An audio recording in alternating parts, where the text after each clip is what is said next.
শাকিব খানের Rockstar teaser রিলিজের পর থেকে সোশ্যাল মিডিয়ায় হাইপ তুঙ্গে, কিন্তু সত্যি কথা বলতে গেলে এই টিজার যতটা এক্সপেকটেশন তৈরি করেছে ততটাই ডেলিভারি করতে পেরেছে কি? দেখুন, প্রথমে একটা জিনিস ক্লিয়ার, এখানে শুধু ম্যাচ হিরো শাকিব খান না, একজন আর্টিস্টের রাইজ আর ডাউনফলের গল্প দেখানোর চেষ্টা করা হয়েছে। কিন্তু সমস্যা হলো, এই কনসেপ্টটা আমরা আগেও বহুবার দেখেছি, নতুন কিছু ফিল এখানে আসে না। মাত্র 1 মিনিট 20 সেকেন্ডের টিজারে মাল্টিপল ট্রান্সফরমেশন দেখানো হয়েছে ঠিকই, কিন্তু এগুলো অনেকটাই এলোমেলো লাগে। ডিফারেন্ট টাইমলাইন বোঝাতে গিয়েও একটা clear narrative set up missing মনে হচ্ছে এইখানে। ভিজুয়াল কোয়ালিটি ভালো, এটা মানতে হবে, কিন্তু কিছু কিছু জায়গায় এআই ইউজ এতটাই স্পষ্ট যে ইমোশনাল কানেকশনটা ব্রেক করে দেয়।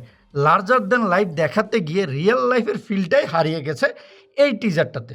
দুই নায়িকার মধ্যে সাবিলা নূরের এক ঝলক থাকলেও মিথিলাকে না দেখানো এই কিউরিসিটা বাড়ানোর চেয়ে বরং ইনকমপ্লিট ফিল দেয়। আর তারিক আয়মানের খানের উপস্থিতি ভালো, কিন্তু টিজারে ঠিকমতো ব্যবহার করা হয়নি তাকে। কিন্তু সবচেয়ে বড় হতাশা করবে আপনাকে এখানে মিউজিকটা।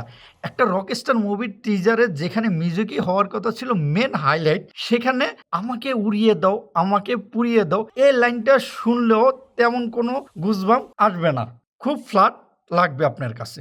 শেষে বলবো, হ্যাঁ, স্কেল বড়, স্টার পাওয়ার আছে, কিন্তু টিজার হিসাবে খুব ইমপ্যাক্টফুল না। এখন সবার আশা টেইলার আর গানগুলোর দিকে, কারণ এই মুহূর্তে রকস্টার টিজারটা হাইপ তৈরি করছে ঠিকই, কিন্তু সেই হাইপের ভিতরটা এখনো খুব শক্ত মনে হচ্ছে না। তোমার কাছে টিজারটা কেমন লেগেছে কমেন্টে জানাও।